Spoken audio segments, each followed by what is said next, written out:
Austria ম্যাচের আগে দুঃসংবাদ পেল আর্জেন্টিনা।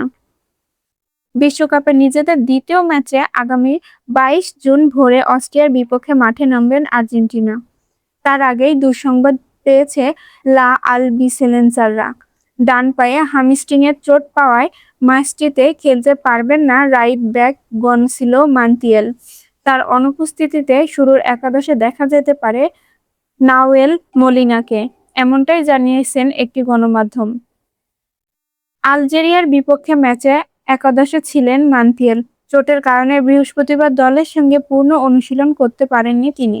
পরীক্ষায় তার ডান হ্যামস্ট্রিংয়ের সমস্যা ধরা পড়েছে। স্বস্তির কথা হলো, মন্টিয়েলের চোট খুব বেশি গুরুতর নয়। এরপর ঝুঁকি এড়াতে অস্ট্রিয়ার বিপক্ষে তাকে মাঠে নামাতে চান না লিওনেল স্ক্যালোনি। দলের সূত্রে বাড়াতে একটি স্পোর্টসের গণমাধ্যম জানিয়েছেন, আজ এবং আগামীকাল অনুশীলন করার কথা রয়েছে মন্টিয়েলের। তবে ম্যাচের জন্য তাকে বিবেচনা করছেন না স্ক্যালোনি। এই ডিফেন্ডারের অনুপস্থিতিতে আলজেরিয়ার বিপক্ষে দ্বিতীয়ার্ধে খেলা মালিনাই অস্ট্রিয়া ম্যাচে খেলার দৌড়ে এগিয়ে আছে। বিশ্বকাপের জন্য আর্জেন্টিনার ক্যাম্পে যোগ দেওয়ার আগেই চোট ছিল মন্টিয়েলের। প্রতিবেদনে দাবি করা হয়েছে, বর্তমানে চোটের সঙ্গে সেটার কোনো সম্পর্ক নেই।